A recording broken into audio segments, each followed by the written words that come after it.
My name is Jessica Monroe, and this is the part of my life where a single word, no, saved me from drowning in someone else's debts.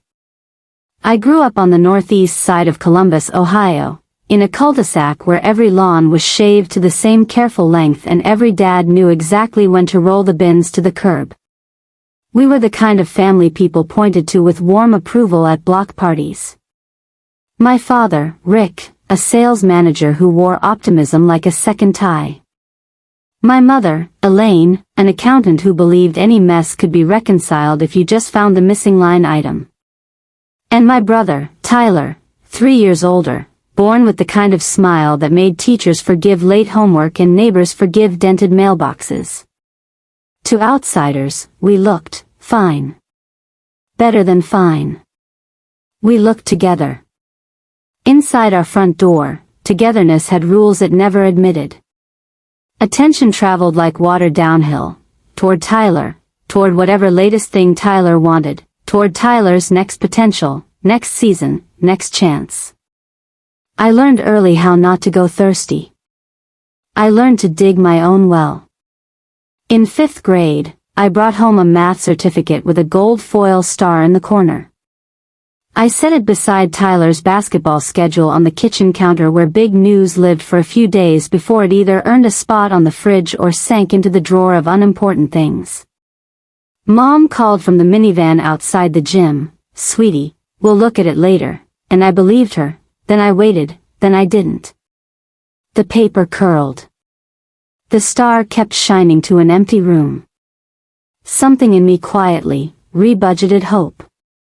I got a job at Page and Pine Booksellers at 14. Dusty shelves. A bell that chimed like it had a cough. My first paycheck was $84.12 and felt heavier than the envelope deserved. I biked it straight to the Buckeye Community Credit Union and opened an account in my name, only mine, and learned, all at once, that control isn't about having a lot, it's about telling every dollar exactly where to stand. I started to like the sound of a future that listened to me. High school was measured in index cards and quiet victories. I didn't date much. I didn't go out much. I learned to love the echo of an empty house, the way it made room for concentration. When a scholarship to Ohio University arrived in my inbox, I didn't jump. I let out this long, unglamorous breath that felt like steam leaving an old radiator. Steady and necessary. The plan was working. Not spectacularly. Not storybook. But working. In Athens, I majored in finance and worked in the bursar's office, filing ledgers with a seriousness that made my classmates tease me in a friendly way. Budget queen, they called across study tables, and I would laugh because it wasn't wrong. I learned to portion my coffee and my energy. I learned the peace of seeing a number rise by exactly the amount you expected because you kept your promises to yourself. I opened a high-yield savings account and a modest brokerage, fed them both like small pets. I watched a slow, honest line creep up and to the right. For years later, I graduated debt-free, a phrase that tastes like cold water when you say it slowly. I moved back to Columbus to a studio in Grandview Heights, took a job downtown at a mid-sized firm as a junior analyst, and built a life that was unremarkable to anyone but me. A paid-off 2014 Civic. A budget that gave every dollar strict instructions. Sundays spent meal prepping in Tupperware that stained a little too easily. I wasn't performing discipline to impress anyone. I was practicing safety. By 27, the balance had crossed $50,000. By 29, it passed $100,000. When I hit $150,000, I didn't celebrate with a trip or a bag. I celebrated by sleeping through the night without waking to tally worst-case scenarios. That number wasn't just money. It was oxygen. It was a door that would open when I needed out. I didn't know how fast I'd need it. The Sunday everything cracked started like dozens of others. Mom's roast chicken. Dad's joke about the Buckeyes.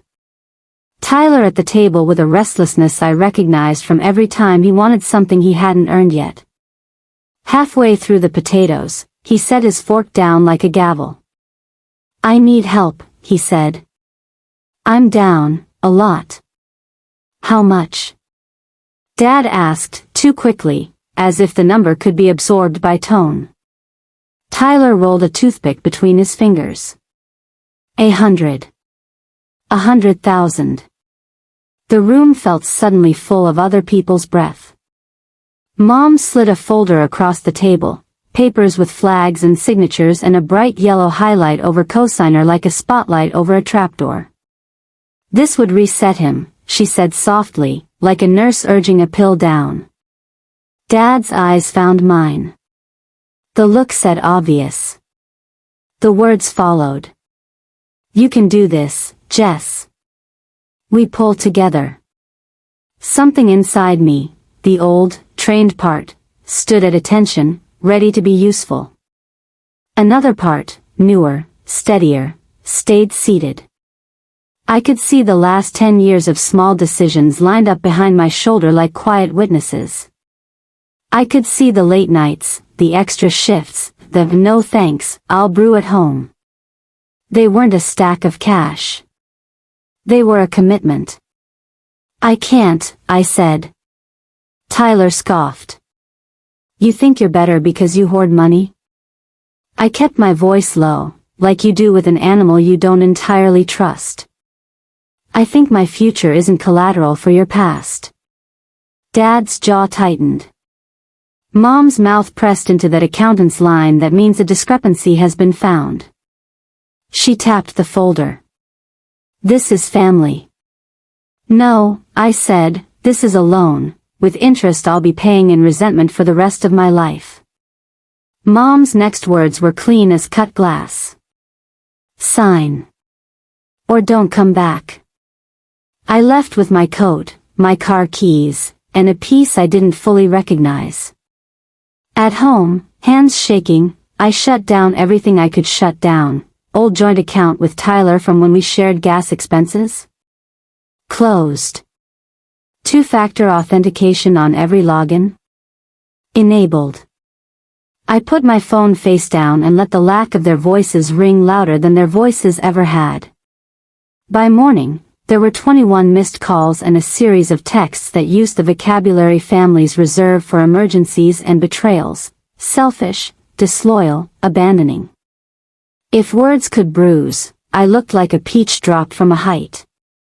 Around noon, a bank alert pinged, multiple failed login attempts on an old shared account. The timestamp sat like a fingerprint I didn't want to match. I changed everything again, then called my best friend, Tara, because sometimes the only way out of your own head is through someone else's patient ears. She met me at a small cafe that smelled like cinnamon and steam. I told her the table scene and the texts and the bank pings and the folder as if the folder were a person who had followed me home and stood in the doorway waiting to be fed.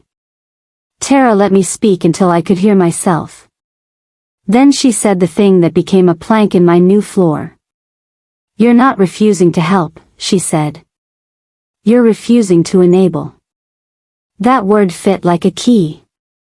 By Wednesday, Tyler had moved on to public opinion management, which is a formal way of saying he posted a subtweet that named no one and finger-pointed at everyone.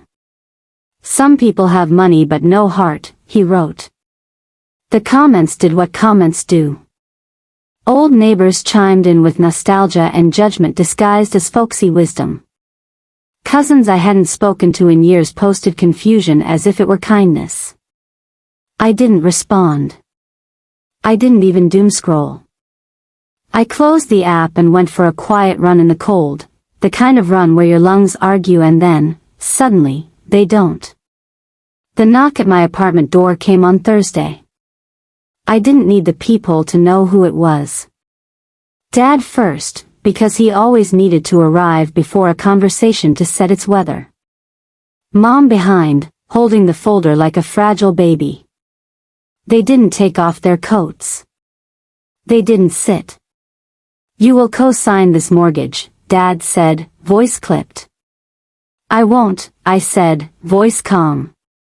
You're choosing yourself over family, Mom said, voice breaking in the way that always activated my old training. I'm choosing a boundary, I said, and surprised myself by not crying. So maybe this is the first time I'm choosing my family the right way. Same thing, Dad snapped, and for a second I saw him not as a father but as a man panicking over a narrative he couldn't keep intact. He put the folder on my coffee table. He pointed at it like it might obey him. You'll regret this. They left. The apartment hummed. I stood very still until the adrenaline drained. When I could hear the regular sounds again, the refrigerator, the traffic, my own breath doing its ancient work, I opened my laptop to the most ordinary lifeline I've ever received. Email from James Park, an old colleague now at a firm in Denver, Colorado. Subject: would you ever consider a move? Inside, senior analyst opening. Significant salary bump. Relocation support. Culture that actually uses the word boundaries without smirking. You'd be perfect. Want to talk? I stared at the screen as if it were a window, because it was. I called. We talked. We didn't talk about my family because we didn't need to. We talked about problems I could actually solve. Numbers. Teams.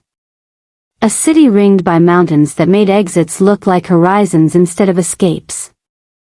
That night, Tyler called after midnight. The ringtone made my heart stand up too fast, like it was late for its own life. I answered because some patterns die hard. The voice on the line was my brother's mouth and the disease behind it.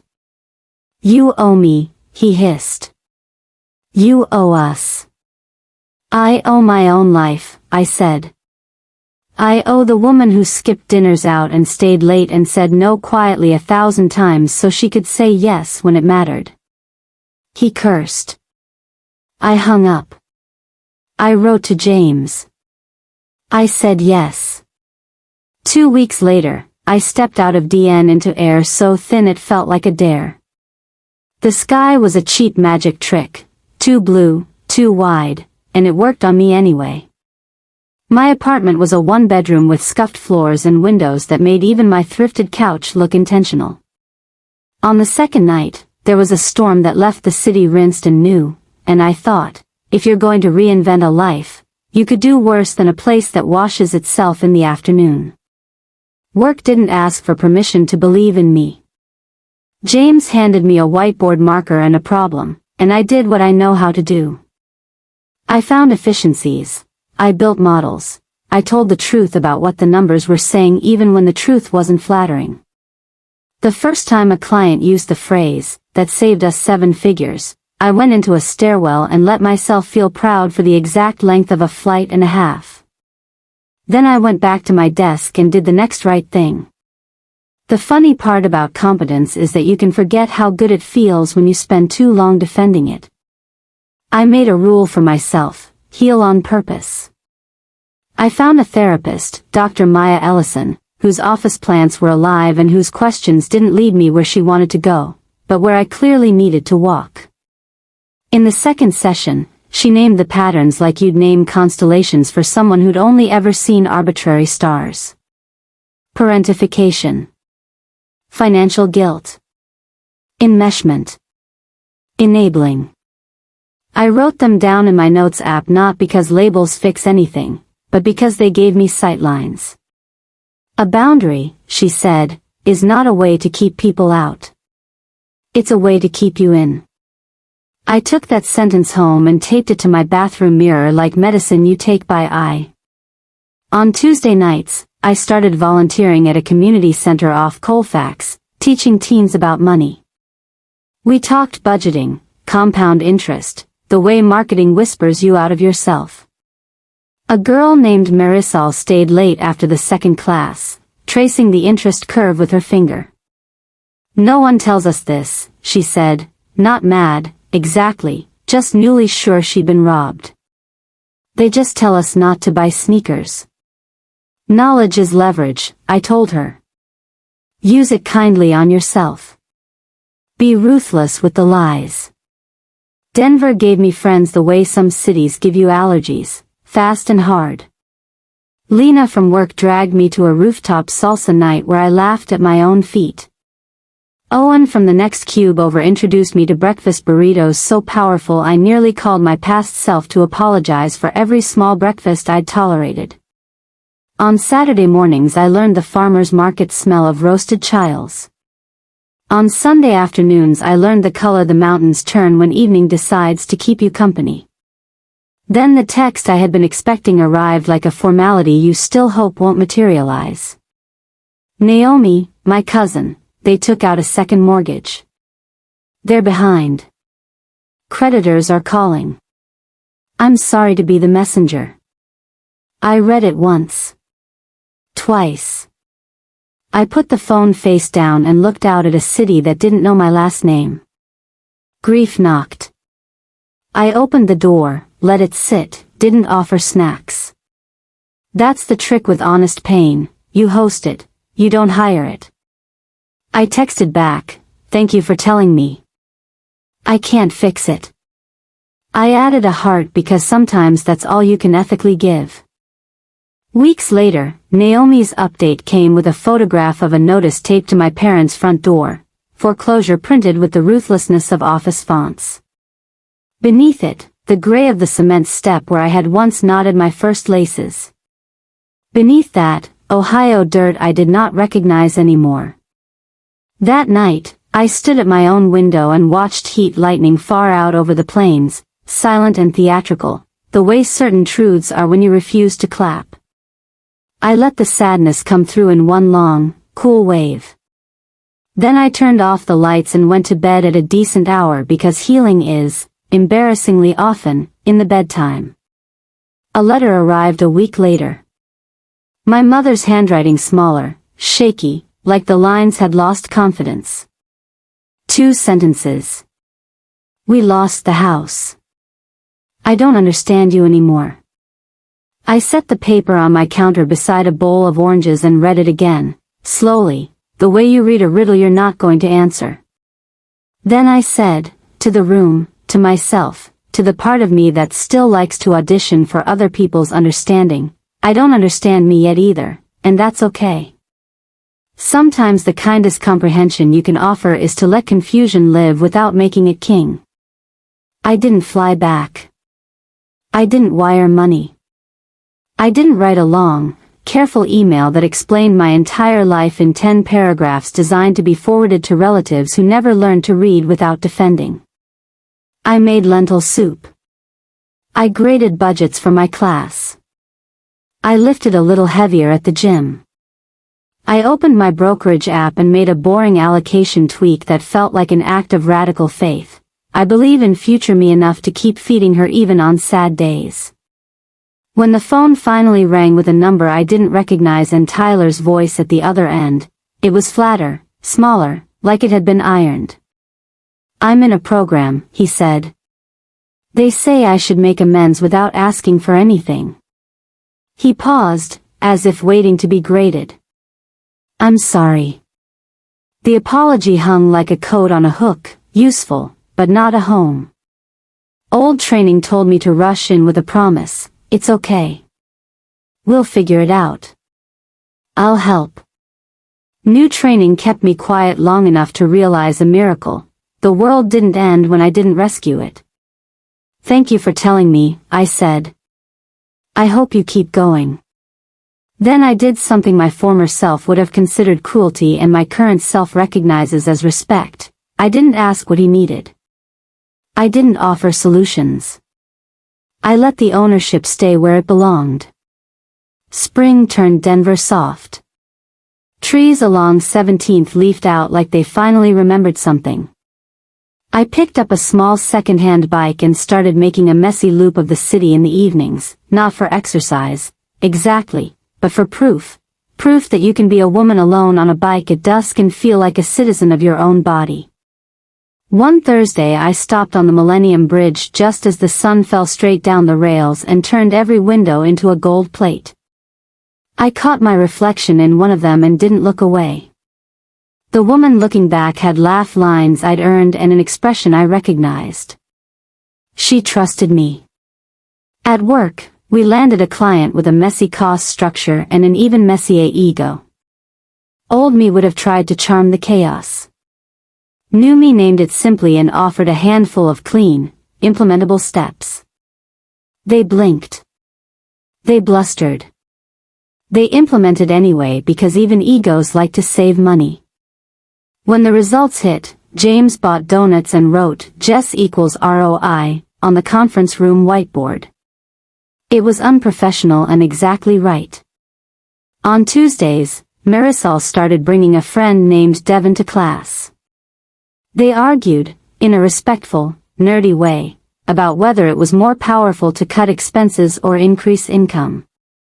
I told them the unpopular truth: boring behaviors, done early and often, beat sexy windfalls 9 times out of 10. They didn't like it. They kept coming anyway. We drew charts. We shared numbers. We made financial plans that sounded like kindness instead of punishment. A year passed in the way good years do, in small increments that only look like transformation when you step back. I did not reconcile with my parents into a viral reunion at an airport. We did not hug under a departures board while strangers clapped. We had 2 phone calls that were careful and taut. We mailed each other a few postcards, the kind that prove you were somewhere and thinking of someone without asking either to change. I kept my boundary like you keep watering a plant you want to live, a little at a time, often, on schedule. Then, oddly, something like redemption arrived by email in the least dramatic format possible. A note from Mrs. Gaines, the woman who owns Page and Pine, the bookstore where I bagged novels and learned to breathe under dust. I heard from your mom that you're in Denver. We're visiting our daughter there next month.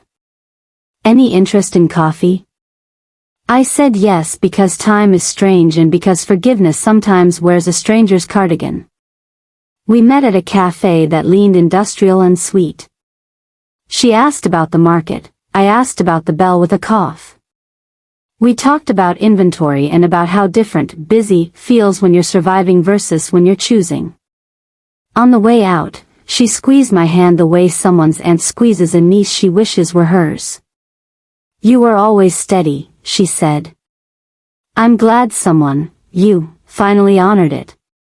I walked home in that blue hour before the city remembers it's nighttime and thought about how people like to rename your virtues as flaws when they need something from you. Steady becomes stingy, boundary becomes cold, focus becomes selfish, and how deeply freeing it is to reclaim the original words. If you've read this far, maybe you're here because the folder is already on your table. Maybe the word family has been used like a crowbar on your locked safe. Maybe you've been told that love is measured by how easily you surrender your oxygen mask to the person who refuses to stop poking holes in the plane. I won't tell you what to do. I will tell you what I did. I said no. I kept my savings. I moved across the country for a job that asked for my brain instead of my obedience. I built Wednesday night routines and Saturday morning friendships. I learned that healing makes for boring montages: sleep, soup, spreadsheets, sunlight, the long walk home. I learned that you can miss people and not follow them into houses that are on fire. I learned that self-respect is not a luxury purchase. It's your rent, your groceries, your utilities. Pay it first or the lights go out. Months from now, I might accept a coffee with my mother. I might bring a list of questions we can answer without arguing. I might learn the parts of her story I've never asked, the pressures I couldn't see because I was busy surviving the consequences of them. Or I might not. Love is not a court order. Sometimes the most loving thing is to live well in view of someone who told you living well without their permission was betrayal.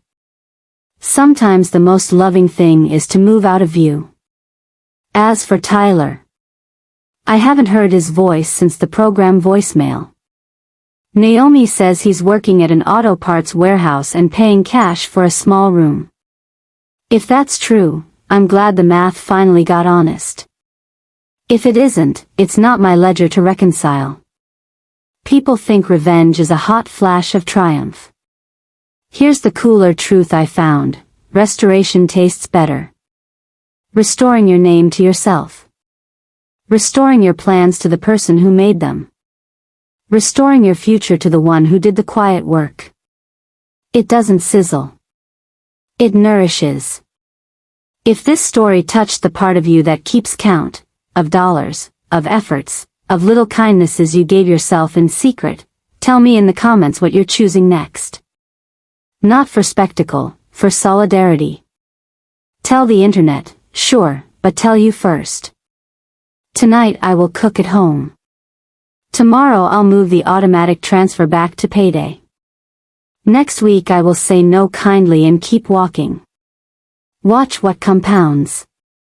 Watch who you become when you keep promises that don't require an audience. And if you need a first step, start with this: 2 columns on a page before you sleep: what sustains me and what drains me. Add 1 item to the left column that you'll feed tomorrow, and 1 item to the right column that you'll starve. Repeat. Boring is beautiful when it saves your life. I'm Jessica. I chose my future. I hope, wherever you are, under a flat Ohio sky or a mountain of your own making, you choose yours too. And when someone slides a folder across a table and calls it love, remember, love doesn't need your signature. It needs your truth.